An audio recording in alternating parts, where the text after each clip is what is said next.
Add-on solutions. Add-on desire. ఇవాల్టి current అఫైర్స్కి మీకు స్వాగతం అండి. నేను Vinay. Welcome to Adad solutions. రోజులాగే ఇవాళ కూడా జాతీయ, అంతర్జాతీయ, రాష్ట్రీయ అటు తెలంగాణ ఇటు ఆంధ్రప్రదేశ్ సంబంధించిన విషయాలు, సైన్స్ అండ్ టెక్నాలజీ సంబంధించిన విషయాలు, డిఫెన్స్ సెక్టర్ సంబంధించిన విషయాలు కావచ్చు, స్పోర్ట్స్ సంబంధించిన విషయాలు కావచ్చు, మనం కరెంట్ అఫైర్స్లో భాగంగా డిస్కస్ చేయబోతున్నామండి. అందులో భాగంగా ఇవాళ ఒక అంతర్జాతీయ అంశాన్ని మొట్టమొదటిగా డిస్కస్ చేద్దాం. చూడండి, ఇందులో భాగంగా మనం డిస్కస్ చేయబోతున్న అంశం ఏంటి అంటే మహిళల సమానత్వం. ఓకేనా, మహిళల సమానత్వం, ఉమెన్ ఈక్వాలిటీ. ఓకేనా, ఉమెన్ ఈక్వాలిటీకి సంబంధించి ఒక నివేదిక రావడం జరిగిందండి ప్రపంచవ్యాప్తంగా. అయితే ఆ నివేదికలో యాక్చువల్గా ప్రపంచంలో ఏ దేశం అగ్రస్థానంలో ఉంది, భారతదేశం ఏ స్థానంలో ఉంది, అసలు మహిళల సమానత్వం అంటే మామూలుగా మహిళను సమానత్వం దేంతో పోలుస్తారంటే పర్టికులర్గా ఇక్కడ మెన్ అండ్ ఫిమేల్. ఓకేనా, మెన్ అండ్ ఫిమేల్ సంబంధించి ఈ పురుష మరియు స్త్రీల మధ్యలో ఎంత సమానత్వం ఉంది ఏంటి అనేది ఇక్కడ మనకు ఒక నివేదిక ర్యాంకింగ్స్ ఇవ్వడం జరిగిందండి. యాక్చువల్గా ర్యాంకింగ్స్ ఇచ్చినటువంటి సంస్థ ఏంటి అవన్నీ చూడబోతున్నాం. చూడండి, అందులో భాగంగా మహిళా సమానత్వం, యాక్చువల్గా ఇక్కడ హెడ్డింగ్లో అల్లంత దూరం అని చెప్పేసి ఇచ్చారు కదండి. యాక్చువల్ దాని మీనింగ్ ఏంటంటే ప్రపంచవ్యాప్తంగా మహిళల సమానత్వంలో చాలా తేడాలు, ఒక్కొక్క దేశానికి వివిధ రకాలైన వ్యత్యాసాలు ఉన్నాయని దాని అర్థం అండి. అందులో భాగంగా మనం చూడబోతున్నాం. చూడండి, ఇక్కడ 156 దేశాల సూచీలో మన భారత్ స్థానం ఎంత తెలుసండి? ఇందులో మహిళల సమానత్వంలో భారత్ 140వ స్థానంలో ఉందండి. అంటే ప్రపంచవ్యాప్తంగా సర్వే చేసినటువంటి సంస్థ 156 దేశాలకు ర్యాంకింగ్స్ ఇస్తే 156 దేశాలకు ర్యాంకింగ్లు ఇస్తే భారతదేశం అందులో 140వ స్థానంలో నిలిచిందండి. ఓకేనా, అంటే భారతదేశంలో మహిళల సమానత్వం అనేది ఏ స్థాయిలో ఉంది అనేది ఈ ర్యాంక్ చూస్తే మనకు అర్థమవుతుందండి. ఓకేనా, అలాగే మరి ఇందులో అగ్రస్థానంలో ఉన్న దేశం ఏంటి అంటే ఇక్కడ చూడండి, ఈ కింద అగ్రభాగాన ఐస్లాండ్ అని ఉంది కదండి. అయితే అగ్రస్థానంలో అంటే మహిళల సమానత్వంలో, ఓకే, ఉమెన్ ఈక్వాలిటీలో, ఓకే, పురుషులతో పోలిస్తే ఉమెన్ ఈక్వాలిటీ అనేది చూసినప్పుడు ఐస్లాండ్ అగ్రస్థానంలో ఉంటుంది.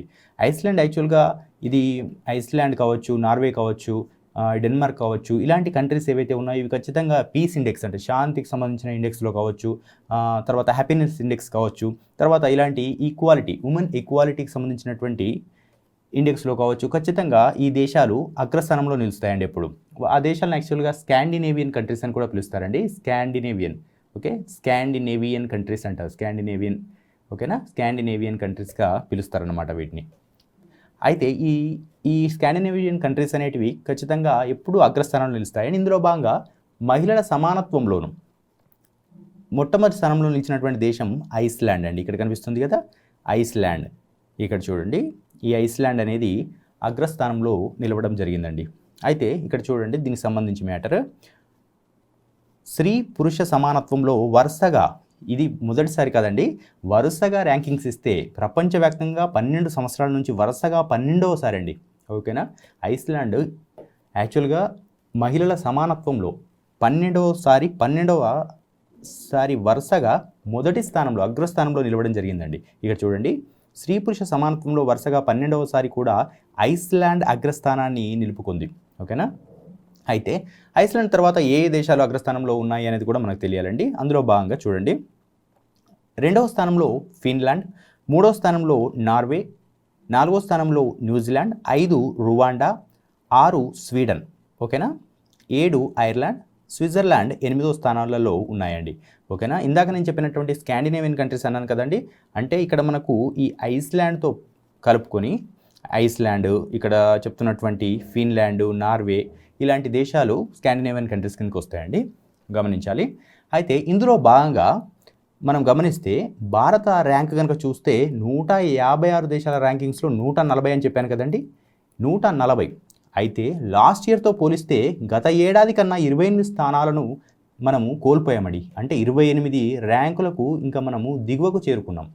ఓకేనా, 28 ర్యాంకుల దిగువకు చేరుకున్నాం. అంటే అంతకంటే ముందే 2020లో మనం మంచి పొజిషన్లో ఉన్నామన్నట్టు ఈ ర్యాంకింగ్స్లో.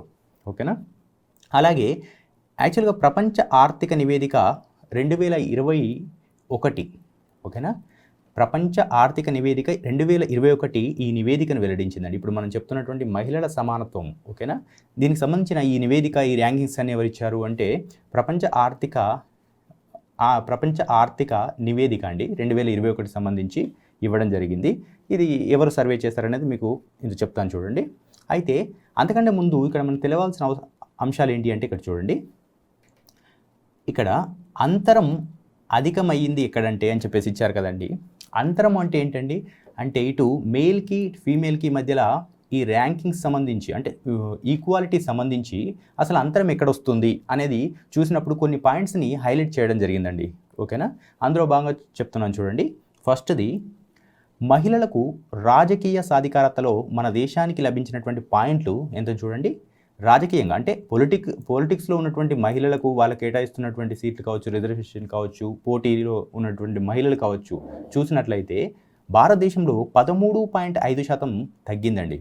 ఓకేనా, 2019లో కన్నా 2021 నాటికి మహిళా మంత్రుల సంఖ్య తగ్గిపోయిందని నివేదిక పేర్కొంది. అంటే 2019లో ఉమెన్ మినిస్టర్స్ ఎక్కువ మంది ఉండే, 2021కి వచ్చేసరికి తగ్గిపోయారు. ఓకేనా, పాలిటిక్స్లో కూడా మహిళలు డౌన్ అయ్యారని చెప్తుంది ఇండెక్స్. దాని తర్వాత చూడండి, కార్మిక శక్తిలో మహిళల భాగస్వామ్యం 24.8% నుంచి చూడండి 24.8% నుంచి 22.3%కి పడిపోయిందండి. ఓకేనా, ఈ సంవత్సరం నుంచి కార్మిక రంగంలో కూడా కరోనా ఎఫెక్ట్ అనేది ఎక్కువగా ఉంది కదండి. దాని ఎఫెక్ట్తో పాటు మహిళలకు యాక్చువల్గా ఈ నివేదిక ప్రకారం కార్మిక శక్తిలో మహిళల భాగస్వామ్యం అనేది 24.8 నుంచి 22.3%కి పడిపోవడం జరిగిందండి, గమనించాలి. దాని తర్వాత ఇక్కడ చూడండి, మూడవది సీనియర్ మేనేజ్మెంట్ స్థాయి పదవుల్లో వీరి భాగస్వామ్యం చూస్తే, అంటే సీనియర్ మేనేజ్మెంట్ వివిధ సంస్థలకు మేనేజర్లుగా అధ్యక్షులుగా ఉన్న దాంట్లో కనుక చూసుకుంటే 14.6% మాత్రమే ఉందండి. ఓకేనా, అత్యున్నత స్థాయి మేనేజర్లలో మహిళలు 8.9% మాత్రమే ఉన్నారండి. అత్యున్నత CEO స్థాయి వాళ్ళు 8.9%గా ఉన్నారండి. ఓకేనా, దాని తర్వాత పురుషుల సంపాదనతో పోల్చితే మహిళల సంపాదన 5వ వంతు మాత్రమే ఉందండి. ఓకేనా, ఇన్కంలో కూడా పురుషులతో పోలిస్తే మహిళల సంపాదన అనేది భారతదేశంలో చూసినట్లయితే 5వ, అంటే మామూలుగా ఒక 100 రూపాయలు స్త్రీ సంపాదిస్తే పురుషునికి 500 రూపాయలు వస్తున్నాయండి. ఓకేనా, 5వ వంతు తక్కువగా ఉండడం జరుగుతుంది, ఇక్కడ గమనించాలండి. అయితే ఇక్కడ చూడండి, ఈ విభాగంలో అట్టడుగున ఉన్న 10 దేశాల్లో భారత్ ఒకటని నివేదిక చెప్తుందండి. ఓకేనా, ఇట్లా ఈ సంపదలో కూడా పురుషులతో పోలిస్తే మహిళలు 5వ వంతు తక్కువగా ఉన్నారు అని చెప్పేసి చెప్పిన దాంట్లో భారతదేశం 10 దేశాలలో ఒకటట. ఓకేనా, 10 దేశాల్లో భారతదేశం ఒకటి. దాని తర్వాత ఇక్కడ చూడండి, ఇది లింగ నిష్పత్తికి సంబంధించిందండి. అంటే పురుష స్త్రీల యొక్క సంఖ్యకి సంబంధించింది. చూడండి, మన దేశంలో లింగ నిష్పత్తులకు ఉండే, ఇక్కడ చూడండి, లింగ నిష్పత్తిలో అంతరం కొనసాగుతోంది. అంటే అంతరం అంటే తేడా ఉందండి. ఇక్కడ గమనిస్తే ప్రతి 1000 మంది పురుషులకు ఉండే మహిళల సంఖ్య చాలా డిఫరెన్సియేషన్గా ఉంది అని చెప్పేసి ఇక్కడ చెప్తున్నారండి ఇందులో బాగా. దాని తర్వాత ఇంకొకటి చూడండి, ప్రతి 4 మహిళల్లో ఒకరు తమకు బాగా తెలిసిన వ్యక్తుల నుంచి హింస వేధింపులకు గురవుతున్నారని చెప్పేసి సర్వే చెప్పడం జరిగిందండి. ఓకేనా, ఈ సర్వే ప్రకారం ఇంకా తెలిపిన విషయాలలో విద్యలో పురోగతి అనేది కనిపిస్తుంది భారతదేశంలో అని చెప్పేసి చెప్పడం జరిగిందండి. బాలికల విద్యలో మన దేశం మంచి పురోగతిని సాధిస్తుందని ఈ నివేదిక పేర్కొనడం జరిగిందండి. అలాగే 153వ స్థానంలో పాకిస్తాన్ నిలిచిందండి ఈ సర్వేలో. ఓకేనా, మనం 156 దేశాల్లో ర్యాంకింగ్స్ ఇస్తే 140వ స్థానంలో భారత్ నిలిస్తే పాకిస్తాన్ ర్యాంక్ ఎంత అంటే 153వ స్థానం. పాకిస్తాన్ 153వ స్థానంలో నిలవడం జరిగిందండి. ఇందులో భాగంగా మనకంటే దిగువలో ఉన్నటువంటి కొన్ని దేశాలు, అంటే మనకంటే చిన్న దేశాలైనా మెరుగైన స్థానంలో ఉన్నటువంటి కొన్ని దేశాలను మనం ఇప్పుడు గమనిద్దామండి. ఇక్కడ చూడండి, లింగ సమానత్వంలో దక్షిణాసియా దేశాల్లో పాకిస్తాన్, ఆఫ్ఘనిస్తాన్ చిట్ట చివరన ఉన్నాయండి. ఓకే, దక్షిణాసియాలో పాకిస్తాన్, ఆఫ్ఘనిస్తాన్ చిట్ట చివరన ఉన్నాయన్నమాట. తర్వాత బంగ్లాదేశ్ గమనించండి, ఇక్కడ మనకంటే చిన్న దేశమైనప్పటికీ 65వ స్థానం, నేపాల్ 106వ స్థానం, శ్రీలంక 116, భూటాన్ 130వ స్థానం దక్కించుకొని ఉన్నాయన్నమాట. అంటే మనకంటే మెరుగైన పొజిషన్లో అవి మహిళల సమానత్వంలో ముందున్నాయి అని చెప్పేసి ఇక్కడ అర్థం చేసుకోవాలండి. అయితే దానిలో భాగంగా ఇప్పుడు నేను ఇది చదువుతాను చూడండి. ఈ నివేదికలో యాక్చువల్ సారాంశం ఏంటంటే, స్త్రీ పురుష సమానత్వ సూచిలో మన దేశ ర్యాంకు మరింత పడిపోవడం జరిగిందండి.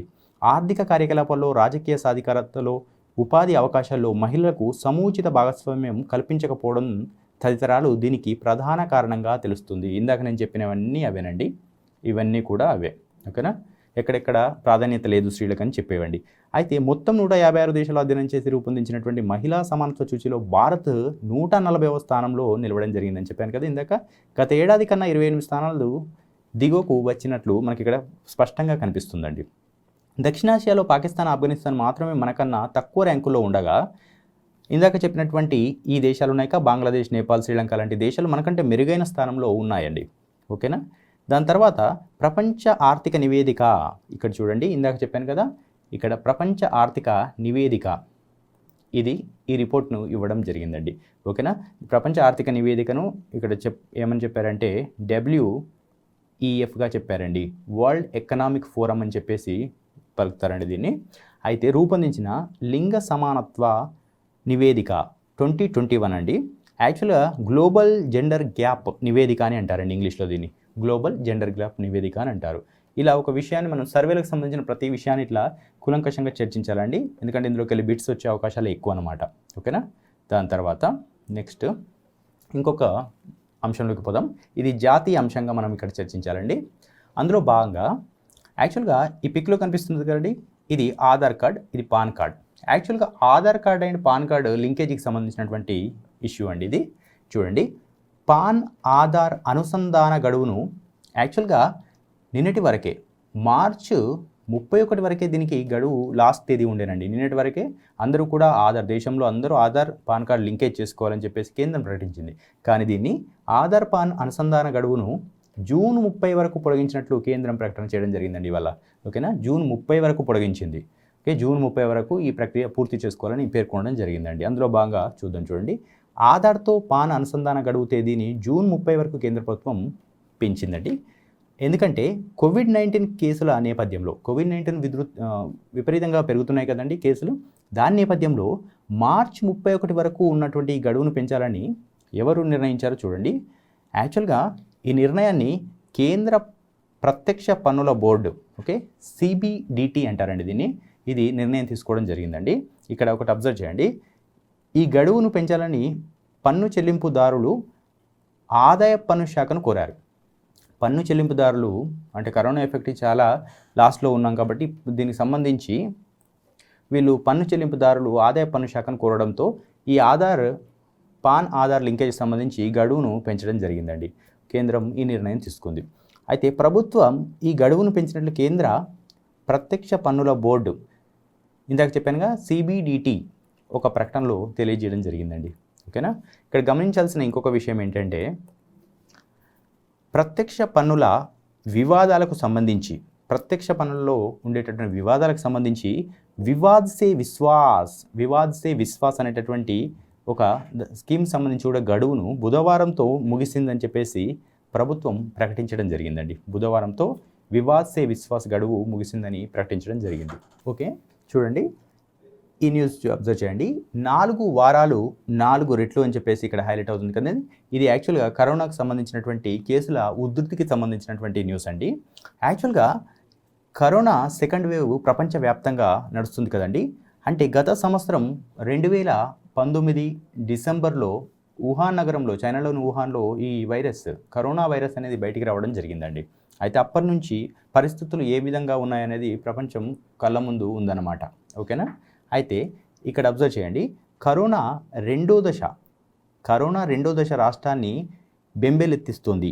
గతేడాది ఏప్రిల్ మే, ఇది 2020కి సంబంధించి చెప్తున్నాను అండి. గతేడాది April May June July August నెలలో అత్యధిక కేసులు నమోదయ్యాయి. ఇప్పుడు కూడా పరిస్థితులు అదే విధంగా కేసులు నమోదవుతూ ఉన్నాయండి. అంటే 2021లో కూడా ఈ టైం, అంటే 2020లో జరిగిందే ఇప్పుడు కూడా పునరావృతం అవుతుంది అని చెప్పేసి దీని సారాంశం అండి. అందులో భాగంగా ఈ న్యూస్ చూద్దాం. చూడండి, మార్చి నుంచి మళ్ళీ కోవిడ్ ఉధృతి అనేది మనకు కనిపిస్తుందండి. రెండో దశపై తప్పినటువంటి అంచనాలు, అంటే యాక్చువల్గా రెండో దశలో ఇలాంటి సెకండ్ వేవ్లో ఇన్ని కేసులు నమోదవుతాయని చెప్పేసి అసలు ఎక్స్పెక్ట్ చేయలేదు కదండి. ఇప్పుడు అలాంటి సీజనే అంటే లాస్ట్ ఇయర్ జరిగినదే ఇక్కడ రిపీట్ అవుతుందండి. వచ్చే 2 నెలల్లో మరింత విజృంభణకు అవకాశం ఉంది అని చెప్పేసి వివిధ సంస్థలు చెప్పడం జరుగుతుందండి. ఓకేనా? అయితే ఇందులో భాగంగా మనం డిస్కస్ చేయాల్సింది ఏంటంటే ఇవాళటి నుంచి అంటే ఇవాళ ఏప్రిల్ 1 కదండి. ఏప్రిల్ 1 నుండి దేశంలో 45 ఏళ్ళు దాటిన అందరికీ టీకాలు నేటి నుంచి టీకాలు ఇవ్వనున్నారండి. ఇక్కడ చూడండి, దేశంలో కోవిడ్-19 వ్యాక్సినేషన్లో భాగంగా గురువారం నుంచి అంటే ఇవాళ నుంచి 45 ఏళ్ళు పైబడిన వారందరికీ టీకాలు వేసే కార్యక్రమం ప్రారంభం కానుంది. ఈ నేపథ్యంలో రాష్ట్రాలు, కేంద్రపాలిత ప్రాంతాల్లో చేపట్టినటువంటి ఏర్పాట్లపై బుధవారం కేంద్రం సమీక్షను నిర్వహించిందండి. ఓకేనా? అంటే 45 ఏళ్ళు దాటిన వారందరికీ ఇవాళ నుంచి టీకాలు అనేటివి అందజేస్తున్నారు అని దీని అర్థం అండి. ఓకే, దీని తర్వాత ఇంకొకటి నేషనల్ ఇష్యూలోనే ఎలక్షన్కి సంబంధించిన ఒక న్యూస్ అండి. నేడే 2వ దశ పోలింగ్. యాక్చువల్గా ప్రస్తుతం ఎలక్షన్స్ బెంగాల్ అండ్ అస్సాం రాష్ట్రాలలో జరుగుతున్నాయండి. బెంగాల్ అండ్ అస్సాం రాష్ట్రంలో జరుగుతున్నాయి. యాక్చువల్గా మొన్న ఇది మార్చ్ 27 రోజు బెంగాల్ అండ్ అస్సాంలో తొలి దశ పోలింగ్ అనేది నిర్వహించడం జరిగిందండి. ఇప్పుడు ఇవాళ 2వ దశ పోలింగ్ అనేది ఇక్కడ స్టార్ట్ అవబోతుందండి.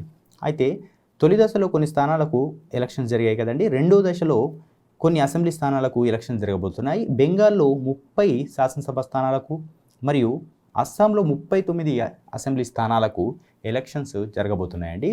ఇందాక చెప్పాను కదా, మార్చి 27న అంటే మార్చి 27లో తొలి దశ ఎలక్షన్స్ బెంగాల్ అండ్ అస్సాంలలో చాలా వరకు తొలి దశలో పోలింగ్ సరళి అనేది చాలా పెద్ద ఎత్తున కనిపించిందండి. పోలింగ్ శాతం ఎక్కువగా నమోదైంది. ఓకే, ఇందులో భారీగా పోలింగ్ నమోదవ్వడం మనం గమనించాలండి. అదేవిధంగా రెండవ దశలోనూ కూడా నమోదవుతుందండి. ఓకేనా? దాని తర్వాత కేంద్ర ప్రభుత్వం యాక్చువల్గా చూడండి, ఆహార శుద్ధి పరిశ్రమలకు చేయూతనివ్వడానికి ఒక పెద్ద మొత్తాన్ని రిలీజ్ చేయడం జరిగిందండి. చూడండి, రూపాయలు 10,900 కోట్లను 6 ఏళ్ల పాటు ప్రోత్సాహకాలుగా ఆహార శుద్ధి పరిశ్రమకు కేంద్ర ప్రభుత్వం రిలీజ్ చేయడం జరిగిందండి. ఓకేనా? ఇందులో భాగంగా ఇక్కడ చూడండి, చదువుతున్నాను. కేంద్ర ప్రభుత్వం ఆహార శుద్ధి పరిశ్రమకు రూపాయలు 10,900 కోట్ల ఉత్పత్తి ఆధారిత ప్రోత్సాహక ఇక్కడ చూడండి పథకాన్ని ప్రకటించింది. 2021-22 నుంచి 2020 ఇక్కడ ఎప్పటి నుంచి ఎప్పటికంటే 2021 టు 22, 2026 టు 27 మధ్య కాలానికి సంబంధించిందండి. ఇది మధ్య కాలంలో 6 ఏళ్ల పాటు దీన్ని అమలు చేయాలని బుధవారం ప్రధాని మోదీ ఆధ్వర్యంలో జరిగినటువంటి మంత్రివర్గ సమావేశం నిర్ణయించడం జరిగిందండి. ఓకేనా? 2021 టు 2021-22 టు 2026 టు 27 అన్నమాట. ఓకేనా? 6 ఏళ్ల కాలానికి. అయితే ఇందులో భాగంగా మనము గ్రహించాల్సింది ఏంటంటే చూడండి, మరి ఈ ఆహార శుద్ధి పరిశ్రమకు 10,900 రూపాయలు కేటాయించారు కదా, అవి దేని కేటగిరీ కిందకి వస్తాయో చూద్దామండి. చూడండి, 1 వండటానికి లేదా తినడానికి సిద్ధంగా ఉండే వస్తువుల తయారీ. ఓకే, వండడానికి మరియు తినడానికి సిద్ధంగా ఉండే వస్తువుల తయారీ కావచ్చు, పండ్లు కూరగాయల శుద్ధి కావచ్చు, సముద్ర ఉత్పత్తులు, పాల ఉత్పత్తులు, చిన్న మధ్య తరహా పరిశ్రమల నుంచి వెలువడేటటువంటి ఆర్గానిక్ ఉత్పత్తులు. ఓకేనా? మరియు గుడ్లు, పౌల్ట్రీ మాంసం, గుడ్డు ఆధారిత ఉత్పత్తులు. ఓకేనా? తర్వాత ఇలాంటి ఇవన్నీ ఉత్పత్తులు ఆహార ఉత్పత్తుల కిందకి వస్తాయి కదండి. అవన్నీ పరిశ్రమలకు, ఆహార పరిశ్రమలో అన్ని భాగాలకు కూడా ఇది వర్తిస్తుందండి ఈ ప్యాకేజ్. ఓకేనా? ఇందులో భాగంగా ఇక్కడ చూడండి, PLI. ఓకేనా? ఇందాక చెప్పాను కదా, PLI అంటే ఉత్పత్తి ఆధారిత ప్రోత్సాహకాలు. Okay, PLI. దీన్ని పథకం ద్వారా రూపాయలు 33,494 కోట్ల విలువైన శుద్ధి చేసినటువంటి ఆహారాన్ని ఉత్పత్తి చేయడం, 2026-27 నాటికల్లా 2.5 లక్షల ఉద్యోగాలను సృష్టించడం ప్రభుత్వ ఉద్దేశం అండి ఇక్కడ. ఓకేనా? దీని తర్వాత నెక్స్ట్ ఇక్కడ చూడండి, సాగు చట్టాలపై నివేదిక సుప్రీంకు అందజేత అని ఉంది కదండి. యాక్చువల్గా సాగు చట్టాలు కేంద్ర ప్రభుత్వం ఇటీవల 3 సాగు చట్టాలను తీసుకురావడం జరిగిందండి. ఇక్కడ చదువుతాను చూడండి. 3 సాగు చట్టాలపై అధ్యయనం కోసం ఏర్పాటు చేసిన నిపుణుల కమిటీ షీల్డ్ కవర్లో తన నివేదికను సుప్రీంకోర్టుకు సమర్పించింది. ఓకేనా? సుప్రీంకోర్టుకు సమర్పించడం జరిగింది. అంటే 3 సాగు చట్టాలు కేంద్ర ప్రభుత్వం చేసిందండి. ఇవి కరెక్ట్గా ఉన్నాయా, ఎలా ఉన్నాయి, వీటిని అమలు పరచచ్చా అనే దానిపైన ఒక కమిటీని వేయడం జరిగింది. అయితే ఆ కమిటీ నివేదికను నిన్న సుప్రీంకోర్టుకు అందజేయడం జరిగిందండి. యాక్చువల్గా ఈ చట్టాలకు వ్యతిరేకంగా రైతు సంఘాలు గత ఏడాది నవంబర్ 26 నుంచి ఢిల్లీ సరిహద్దుల్లో ఆందోళన కొనసాగిస్తూ రావడంతో పాటు వాటి చట్టబద్ధతను సవాల్ చేస్తూ పిటిషన్లు దాఖలు అవ్వడం జరిగిందండి. దానికి సంబంధించినటువంటి ఇష్యూ ఇది. ఓకేనా? ఇక్కడ ఇంకొక న్యూస్ చూడండి, కార్మిక స్మృతుల అమలు వాయిదా. ఓకేనా. యాక్చువల్గా కార్మికులకు సంబంధించి లేబర్ కోడ్ అనేది ఉంటుందండి. ఆ లేబర్ కోడ్ అమలు వాయిదా వేయాలని చెప్పేసి కేంద్రము నిర్ణయం తీసుకోవడం జరిగింది. ఓకేనా. కార్మికులకు సంబంధించి లేబర్ కోడ్స్ అమలును వాయిదా వేస్తూ కేంద్ర ప్రభుత్వం నిర్ణయం తీసుకుంది. నూతనంగా రూపొందించినటువంటి 4 లేబర్ కోడ్లను ఏప్రిల్ 1 గురువారం నుంచే అమలు చేయాలని ఉన్నప్పటికీ యాక్చువల్గా ఇవాళ నుంచి అమలు కావాలండి. ఓకేనా, ఈ లేబర్ కోడ్స్ అనేటివి. కానీ ఇవాళ నుంచి అమలు జరగట్లేదు, వాయిదా వేస్తున్నామని కేంద్ర ప్రభుత్వం నిర్ణయం తీసుకోవడం జరిగిందండి. ఇక్కడ చూడండి, కొన్ని రాష్ట్ర ప్రభుత్వాలు ఇందుకు సంబంధించినటువంటి విధి విధానాలు ఇంకా ఖరారు చేయకపోవడమే దీనికి గల కారణం అండి. ఓకేనా. దాని తర్వాత కోవాక్సిన్ సంబంధించి ఒక ఇష్యూ నడుస్తుందండి. చూడండి, కోవాక్సిన్ టీకాకు అనుమతి ఇవ్వనేటువంటి బ్రెజిల్ దేశం అండి. అంటే కోవాక్సిన్ యాక్చువల్గా భారతదేశంలో ఇటు మొదటి విడతలో వ్యాక్సినేషన్లో భాగంగా, రెండవ విడత వ్యాక్సినేషన్లో భాగంగా ఒక 2 టీకాలను మనము ఉపయోగించడం జరిగిందండి. ఒకటి కోవాక్సిన్, 2 కోవిషీల్డ్. ఓకేనా, కోవిషీల్డ్ని ఉపయోగించాం. అయితే ఈ 2 కూడా, కోవాక్సిన్ అయితే చాలా దేశాలు ఉపయోగిస్తుందండి, అయితే అలాగే కోవిషీల్డ్ను కూడా ఉపయోగిస్తుంది. అయితే ఈ కోవాక్సిన్ భారతదేశం 2 విడతలను ఉపయోగించింది కదా. అయితే ఈ కోవాక్సిన్ టీకాకు అనుమతి బ్రెజిల్ ప్రభుత్వం ఇవ్వలేదండి. ఓకేనా, ఇక్కడ న్యూస్ అది. అయితే ఇక్కడ న్యూస్లో చెప్తాను చూడండి, భారత్ బయోటెక్ తయారు చేస్తున్న కోవాక్సిన్ టీకాను బ్రెజిల్ ఎగుమతి చేయడంలో ఇబ్బందులు తలెత్తాయండి. బ్రెజిల్కు ఎగుమతి చేయడంలో ఇబ్బందులు తలెత్తడం జరిగింది. ఎందుకంటే చూడండి, ఈ టీకాను తయారు చేస్తున్నటువంటి ప్లాంట్లో అనుసరిస్తున్నటువంటి విధానాలు కొన్ని ఇక్కడ చూడండి, జిఎంపి. ఓకే, జిఎంపి అంటే ఏంటంటే గుడ్ మ్యానుఫ్యాక్చరింగ్ ప్రాక్టీస్ ప్రమాణాల ప్రకారము లేవని బ్రెజిల్ దీనికి అనుమతి ఇవ్వలేదండి. ఓకేనా, గమనించాలి. దాని తర్వాత ఇంకొక న్యూస్ చూడండి, డిమాండ్ ఉన్న పంటలపై రైతులు దృష్టి పెట్టాలని చెప్పేసి వెంకయ్యనాయుడు గారు, ఉపరాష్ట్రపతి వెంకయ్యనాయుడు గారు పేర్కొనడం జరిగిందండి. ఇది ఏ సదస్సులో పేర్కొన్నారంటే, ఈయన బుధవారం అంటే నిన్న జరిగినటువంటి ఒక సదస్సు, సామాజిక ఆర్థిక అధ్యయనాల సంస్థ సెస్ సంబంధించినటువంటి ఒక కార్యక్రమంలో భారతదేశంలో వ్యవసాయం, రైతులు ఆదాయాన్ని రెట్టింపు చేయడంలో ప్రస్తుతం సవాళ్ళు అనేటటువంటి పుస్తకాన్ని ఆయన ఆవిష్కరించడం జరిగిందండి. ఇందులో భాగంగా యాక్చువల్గా బుక్లో అగ్రికల్చర్, ఆ బుక్ పేరు చెప్తున్నాను చూడండి, agriculture in India contemporary challenges in the contest of doubling farmers income. ఓకేనా, డబ్లింగ్ ఫార్మర్స్ ఇన్కమ్ అనేటటువంటి ఈ బుక్ను ఆయన రిలీజ్ చేయడం జరిగిందండి. ఇందులో భాగంగా అంటే సామాజిక ఆర్థిక అధ్యయనాల సంస్థ సెస్ అనేటటువంటి కార్యక్రమంలో భాగంగా ఈయన ఈ బుక్ను రిలీజ్ చేశారండి. అందులో భాగంగా డిమాండ్ ఉన్న పంటలపై రైతులు దృష్టి పెట్టాలి, అంటే ఎక్కువగా డిమాండ్ ఉన్న దాన్ని పండిస్తే ఆటోమేటిక్గా వాళ్ళకు గిట్టుబాటు ధర అనేది ఎక్కువ వస్తుంది, కాబట్టి అలాంటివి పంటలు మాత్రమే భారత్లో వేయాలి అని చెప్పేసి వెంకయ్యనాయుడు గారు పేర్కొనడం జరిగిందండి. దాని తర్వాత ఇక్కడ ఒక విషయాన్ని చూడండి, ఎకనామిక్స్ సంబంధించినటువంటి ఇష్యూస్ అండి ఇవి. పీపీఎఫ్పై వడ్డీ రేట్ల తగ్గింపు. యాక్చువల్గా పీపీఎఫ్ అంటే ఏంటి అంటే ఇక్కడ చూడండి, పబ్లిక్ ప్రావిడెంట్ ఫండ్ అండి. పబ్లిక్ ప్రావిడెంట్ ఫండ్ పైన వడ్డీ రేట్లను తగ్గించడం జరిగింది. ఓకేనా, యాక్చువల్గా చిన్న మొత్తాల పొదుపు పథకాలపై 1.1% వరకు కోత విధించారండి. ఓకేనా, చిన్న మొత్తాల పొదుపు పథకాలపై కేంద్ర ప్రభుత్వం బుధవారం వడ్డీ రేట్లను 1.1% వరకు తగ్గించడం జరిగింది. పబ్లిక్ ప్రావిడెంట్ ఫండ్ పీపీఎఫ్ వడ్డీ రేట్లపై 0.7%, నేషనల్ సేవింగ్స్ సర్టిఫికేట్ ఎన్ఎస్సి వడ్డీ రేటుపై 0.9% తగ్గించడం జరిగిందండి. ఓకేనా, దాని తర్వాత దీనికి సంబంధించి యాక్చువల్గా మరి ఇక్కడ చూడండి, డిజిటల్ లావాదేవీలో భద్రతను పెంచడానికి, మోసపూరిత లావాదేవీల నుంచి వినియోగదారులను రక్షించడానికి ఇలా చేయడం జరిగిందండి. ఎందుకు తగ్గించిందంటే డిజిటల్ లావాదేవీలో భద్రతను పెంచడానికి, మోసపూరిత లావాదేవీల నుంచి వినియోగదారులను రక్షించడానికి ఇలా చేయడం జరిగిందండి. దాని తర్వాత తెలంగాణ రాష్ట్రానికి సంబంధించినటువంటి ఇష్యూస్ చూద్దామండి. చూడండి, తెలంగాణ మరియు ఆంధ్రప్రదేశ్ సంబంధించినవి. అయితే తెలంగాణకు సంబంధించి టీఎస్పీఎస్సీ ఉంది కదండి, తెలంగాణ పబ్లిక్ సర్వీస్ కమిషన్. దీనికి తాత్కాలిక చైర్మన్గా సాయిలు, ఈ పిక్లో కనిపిస్తున్నారు కదండి, సాయిలు అనే వ్యక్తి, ఈయనను నియమించడం జరిగిందండి. తాత్కాలిక చైర్మన్ అని ఎందుకన్నానంటే యాక్చువల్గా గంటా చక్రపాణి, తెలంగాణ రాష్ట్రం ఏర్పాటైన తర్వాత టీఎస్పీఎస్సీ మొట్టమొదటి చైర్మన్గా బాధ్యతలు తీసుకున్నటువంటి గంటా చక్రపాణి గారు ఈ మధ్యనే ఆయన పదవి కాలం అయిపోవడం జరిగిందండి. అందులో భాగంగా ఆ పదవి అనేది ఖాళీగా ఉందన్నమాట, ఆ చైర్మన్ పదవి. అయితే ఇప్పుడు ఈ సాయిలు అనే వ్యక్తిని నియమించడం జరిగిందండి. తాత్కాలిక చైర్మన్గా నియమించారండి. తాత్కాలిక చైర్మన్గా నియమించడం యాక్చువల్గా ఈ సాయిలు అనే వ్యక్తి టీఎస్పీఎస్లో యాక్చువల్గా సభ్యుడండి, ప్రస్తుతం ఉన్నటువంటి సభ్యుడు. ఆ సభ్యున్నే తాత్కాలిక చైర్మన్గా నియమించడం జరిగిందండి గవర్నమెంట్. అయితే టీఎస్పీఎస్లో యాక్చువల్గా గంటా చక్రపాణితో పాటే సంబంధించినటువంటి సభ్యుల బృందం అంతా కూడా వాళ్ళు ఈ పదవుల నుంచి పదవీకాలం పూర్తవడం జరిగిందండి. అయితే ఒక్కరే మిగిలారు, అందులో టీఎస్పీఎస్లో ఒక్కరు మిగిలారు, ఆయనే ఈ సాయిలు. అందుకే ఈయన ప్రస్తుతానికి తాత్కాలిక చైర్మన్గా గవర్నమెంట్ అనౌన్స్ చేయడం జరిగిందండి. దాని తర్వాత ఇక్కడ ఒక విషయాన్ని అబ్జర్వ్ చేయండి. పంచాయతీ రాజ్కి సంబంధించి కేంద్ర ప్రభుత్వం అవార్డులను అనౌన్స్ చేయడం జరిగిందండి. అందులో హైదరాబాద్కి అవార్డ్స్ రావడం జరిగిందండి. హైదరాబాద్లో అంటే తెలంగాణ రాష్ట్రంలోని మండల పరిషత్, జిల్లా పరిషత్లకి. అందులో వేటికి వచ్చినాయో చూద్దామండి. 12 పంచాయతీలకు జాతీయ పురస్కారాలు లభించాయండి.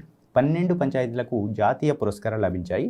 అందులో భాగంగా ఉత్తమ ప్రతిభ చూపినటువంటి గ్రామ పంచాయతీలకు కేంద్రం జాతీయ పంచాయతీ పురస్కారాలను ప్రకటించడం జరిగిందండి. ఓకేనా? ఉత్తమ ప్రతిభ చూపినటువంటి గ్రామ పంచాయతీలకు కేంద్ర జాతీయ పంచాయతీ పురస్కారాలు వరించాయి. అందులో భాగంగా మన రాష్ట్రానికి వచ్చినటువంటి పురస్కారాలు ఏ విభాగాల్లో వచ్చాయో చూద్దాం. చూడండి, రాష్ట్రానికి దీన్ దయాళ్ ఉపాధ్యాయ పంచాయతీ సశక్తీకరణ్ అనేటటువంటి పురస్కారం రావడం జరిగింది. అందులో భాగంగా ఈ పురస్కారం ఏ డిస్టిక్కి సంబంధించినటువంటి జిల్లా పరిషత్ కావచ్చు, మండల పరిషత్లు కావచ్చు వచ్చాయంటే మెదక్, తర్వాత జగిత్యాల జిల్లా కోరుట్లకు సంబంధించి ఒక అవార్డు వచ్చిందండి. తర్వాత పెద్దపల్లి జిల్లా ధర్మార మండల పరిషత్కు పురస్కారాలు రావడం జరిగిందండి. ఇవే కాకుండా తెలంగాణలో వివిధ ప్రాంతాలకి ఈ క్రింది విభాగాలకి ఇప్పుడు నేను చెప్తున్న 3 విభాగాల్లో కూడా అవార్డులు వచ్చాయండి. ఒకటి ఆ విభాగం చెప్తున్నాను చూడండి, నానాజీ దేశ్ముఖ్ రాష్ట్రీయ గౌరవ గ్రామ పురస్కార్. ఓకే, నానాజీ దేశ్ముఖ్ రాష్ట్రీయ గౌరవ గ్రామ పురస్కార్ అనేటటువంటి అవార్డు రావడం జరిగింది. గ్రామ పంచాయతీ అభివృద్ధి ప్రణాళిక అనేటటువంటి విభాగంలో అవార్డు రావడం జరిగింది.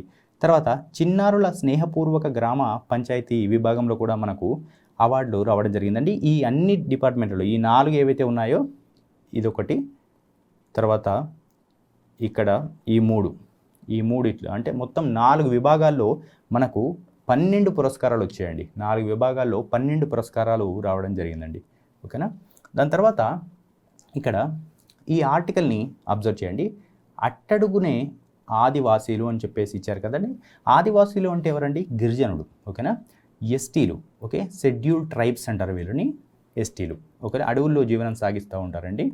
అయితే యాక్చువల్గా ఈ ఆదివాసీలు అట్టడుగునే ఆదివాసీలను ఎందుకన్నారంటే వాళ్ళకి సంబంధించినటువంటి రిజర్వేషన్లు కావచ్చు, పంచాయతీలలో రిజర్వేషన్లు కావచ్చు, దాని గురించి వీళ్ళు మాట్లాడడం జరుగుతుందండి. ఇక్కడ చూడండి, అందులో భాగంగా పల్లెల్లో ఇక్కడ చదువుతున్నాను చూడండి, పల్లెల్లో గ్రామ స్వరాజ్యం పరిడవిల్లినప్పుడే అసలైన ప్రజాస్వామ్యం ఉనికిలోకి వచ్చినట్లని మహాత్మా గాంధీ అనేవారండి. ఓకే, మహాత్మా గాంధీ యాక్చువల్గా పల్లెల్లో ప్రజాస్వామ్యం అనేది బాగా ఉన్నప్పుడే ఇక్కడ చూడండి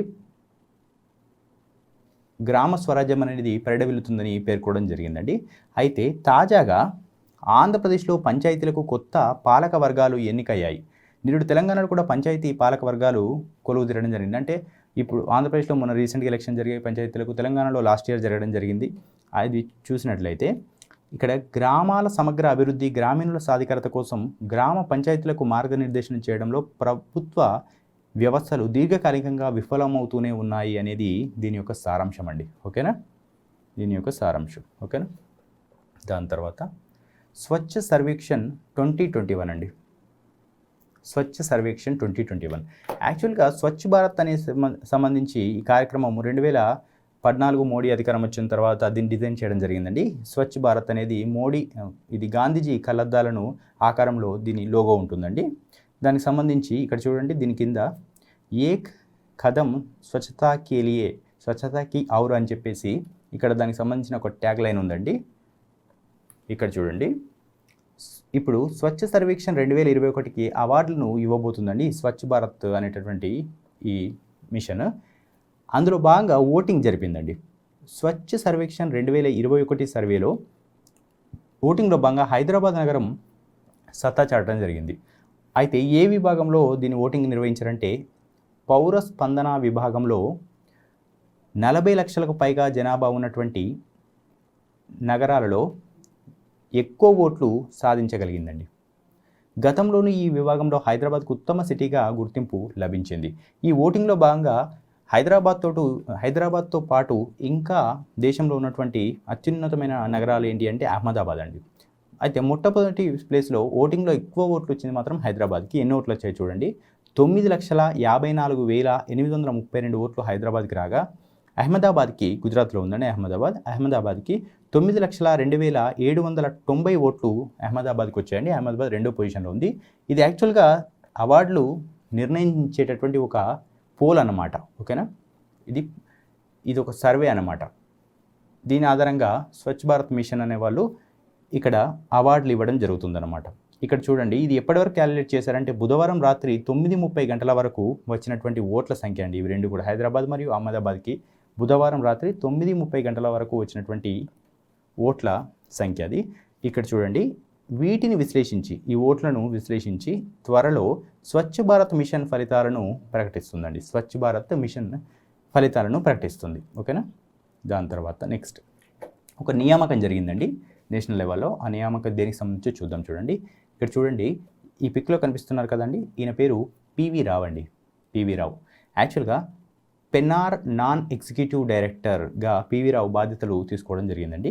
ఇక్కడ చూడండి, పెన్నార్ ఇండస్ట్రీలో నాన్ ఎగ్జిక్యూటివ్ డైరెక్టర్గా పివి రావు నియమితులయ్యారండి. ఇప్పటి వరకు ఆయన ఈ సంస్థకు జాయింట్ ఎండీగా వ్యవహరించారు.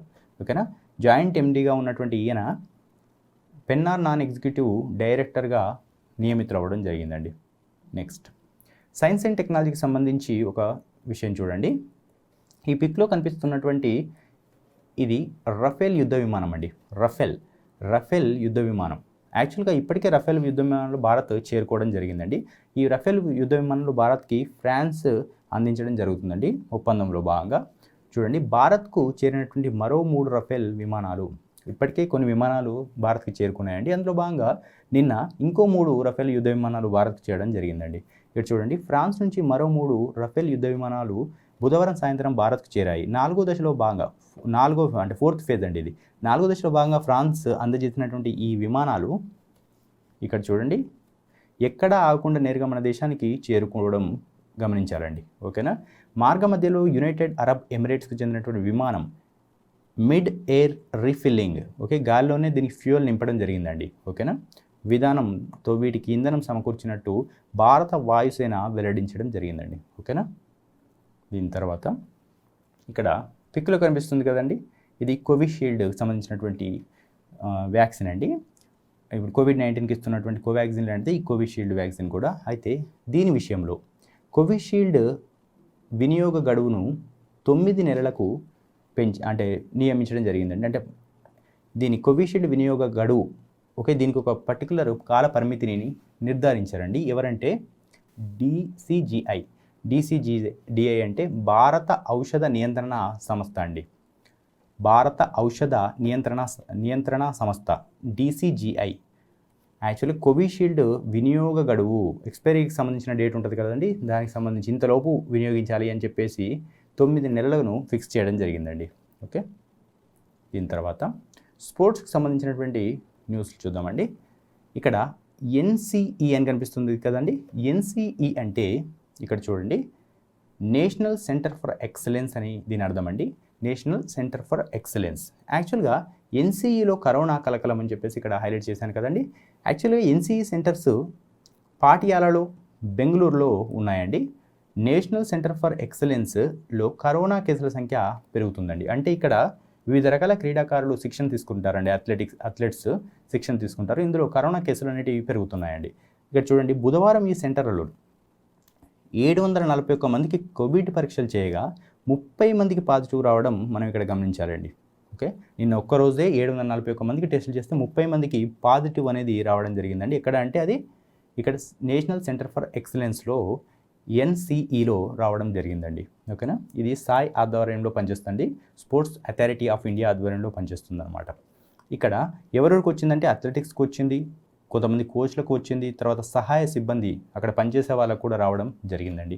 అయితే పాటియాలలో ఇప్పుడు ఇందాక చెప్పినటువంటి 741 మందికి టెస్టులు చేశారు. అందులో పాటియాలలో 313 మందికి, బెంగళూరులో 428 మందికి పరీక్షలు చేయడం జరిగిందండి. అందులో ఒక్క పాటియాలలోనే 26 మందికి కరోనా వచ్చినట్లు, ఇంతకుముందు 30 మందికి పాజిటివ్ వచ్చిందని చెప్పాను కదండి.